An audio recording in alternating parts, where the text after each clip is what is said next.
গ্রিলের রং চগলা হয়ে উঠে যাচ্ছে, জং ধরে যাচ্ছে। সঠিক নিয়ম মেনে যদি রংটা না করা হয় তাহলে এই সমস্যাটা হয়। আপনি যদি গ্রিলের রংটা সঠিক নিয়ম মেনে করেন তাহলে গ্রিলের রংটা চগলা হয়ে উঠবে না এবং গ্রিলটা খুব তাড়াতাড়ি জং ধরার সমস্যাটাও থাকবে না। আমরা এখন বাড়িতে বেশিরভাগ ক্ষেত্রেই যে গ্রিলটা লাগিয়ে থাকি জিআই গ্রিল। জিআই গ্রিলে জং ধরার সমস্যাটা অতটা বেশি নয়, কিন্তু গ্রিলে রং করলে চগলা হয়ে উঠে যাওয়ার সমস্যাটা খুবই বেশি।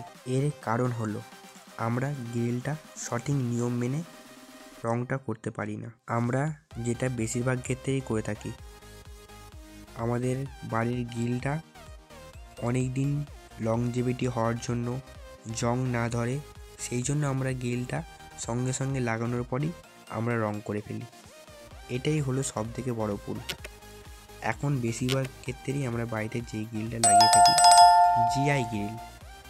জিআই গ্রিল রং করার নিয়ম হলো যতক্ষণ না গ্রিলের জিআইটা নষ্ট হচ্ছে ততক্ষণ যতবারই রং করবেন গ্রিলের রংটা চগলা হয়ে উঠে যাবে। সেই জন্য গ্রিলের রংটা 4 থেকে 5 মাস পর গ্রিলের রংটা করলে খুবই ভালো হয়। 4 থেকে 5 মাস পর যখন রংটা করবেন, কিভাবে করবেন? প্রথম সিরিজ কাগজে করে গ্রিলটা খুব ভালো করে ঘষে নিতে হবে।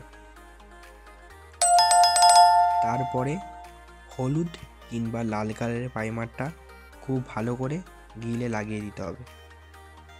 তারপরে আপনি যে কোনো কালারের রং করতে পারবেন। তাহলে যদি আপনার বাড়ির গ্রিলটা এই সঠিক নিয়মে রং করেন তাহলে আর গ্রিলের রংটা চগলা হয়ে উঠবেও না, আর জংও আসবে না। একদম 100% লংজিভিটি হবে।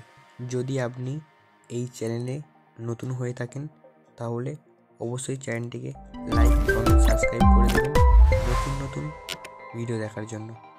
দেখা হচ্ছে নেক্সট ভিডিওতে নতুন ভিডিওর সাথে। পুরনো গ্রিল জং ধরে গেলে এবং নষ্ট হয়ে গেলে কিভাবে গ্রিলটাতে রং করবেন ভিডিওটা দেখার জন্য অবশ্যই চ্যানেলটি সাবস্ক্রাইব করবেন।